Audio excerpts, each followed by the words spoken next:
జాతీయవాద జర్నలిజానికి అసలైన వేదిక నేషనలిస్ట్ హబ్ ని సబ్స్క్రైబ్ చేసుకోండి. నోటిఫికేషన్స్ కోసం బెల్ ఐకాన్ పై క్లిక్ చేయండి.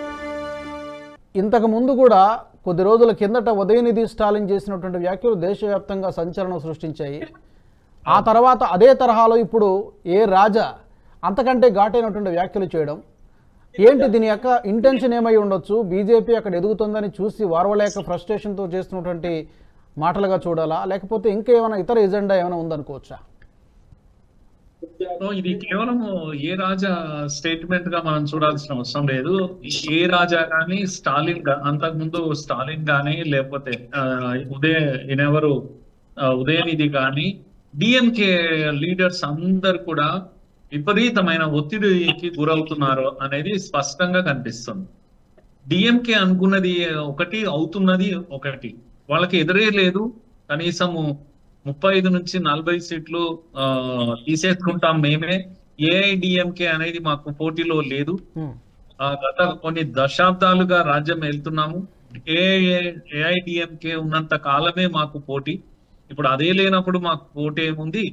కనుక మాది ఏకచక్రాధిపత్యము. రేపు పార్లమెంటులో 40కి 40 సుమారుగా 40 సీట్లు కూడా మేమే తీసుకెళ్తాము అన్నంత ఒక ధీమా వాళ్ళలో ఉండేది.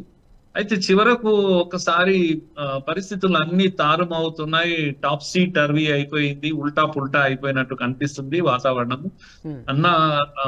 అన్నామలై అనే ఒక సింగం నిజంగానే సింగంలా కనిపిస్తున్నాడు వీళ్ళకందరికి కూడా.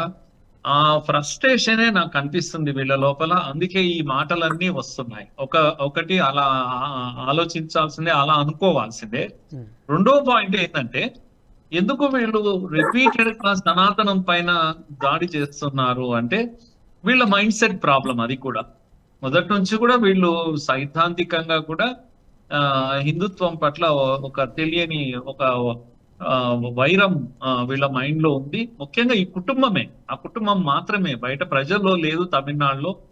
అందుకే మాట్లాడినప్పుడు వీడి నోటి నుంచి ఎవరైనా, అది స్టాలిన్ అయినా లేకపోతే ఉదయనిధి అయినా ఏ రాజా అయినా, ముఖ్యంగా ఏ రాజా ఈరోజు మాట్లాడిన మాటలు మాత్రం చాలా దారుణము. అక్కసు వెళ్ళకక్కుతా ఉన్నాడు. దీంట్లో సరే జై శ్రీరాముడే మా శత్రువు అనేంత దూరం వెళ్ళిపోయాడు. భారత్ మాతాకి జై అని, అది పిక్చోళ్ళు అనేటువంటి మాటలు అవి మేము అన్నారు. జై శ్రీరామ్ అనేటువంటి చాంటింగ్ ఎవరైతే చేస్తారో వాళ్ళు ఇడియట్స్ అన్నారు.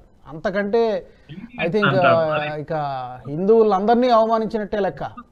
హిందువులందరినీ కూడా, దేశంలో అందరినీ, సనాతనాన్ని నమ్మే వాళ్ళని అందరినీ కూడా ఇడియట్స్ గా పిలుస్తున్నాడు ఏ రాజా. బరి తెగించి మాట్లాడాడు. ఇది ఏమంటాము, శృతి మించినటువంటి మాటలు. హిందువుల సహనాన్ని మరీ పరీక్షించడము. హిందువులు ఈ సమయంలో ఇంకా నిశ్శబ్దంగా కూర్చునే సమయం కాదని అనిపిస్తుంది నాకు. అన్నిటికన్నా బాధాకరమైనటువంటి విషయం అంటే, హిందుత్వం పైన దాడి చేస్తూ భారతీయత పైన కూడా దాడి చేస్తా ఉంది. ఈ దేశాన్ని ఒకవైపేమో బీజేపీ గెలిస్తే రేపు రాజ్యాంగం అంటూ ఉండదు ఈ దేశంలో అని మాట్లాడుతున్నాడు. కానీ ఆయన మాట్లాడుతున్నదే రాజ్యాంగ విరుద్ధంగా మాట్లాడుతున్నాడు. ఇది మనం అర్థం చేసుకోవాల్సినటువంటి విషయం. Constitution won't exist if BJP wins again అని మాట్లాడుతున్నాడు. ఎంత డివైజివ్ మైండ్ సెట్ అంటే, భారత్ ఏనాడు ఒక దేశం కాదు, ఇది ఒక జాతి కాదు అనే విషయం చాలా స్పష్టంగా చెప్తున్నాడు. ఈ వీడియో మీకు నచ్చినట్టయితే లైక్ చేయండి, 10 మందికి షేర్ చేయండి. అలాగే కామెంట్ల రూపంలో మీ అభిప్రాయాలను మాతో పంచుకోండి. Nationalist hub group of channels ను సబ్స్క్రైబ్ చేసుకుని తెలుగునాట జాతీయవాద జర్నలిజాన్ని ప్రోత్సహించండి. ఈ వీడియో కింద ఉన్న బెల్ ఐకాన్ పై క్లిక్ చేయడం మర్చిపోవద్దు.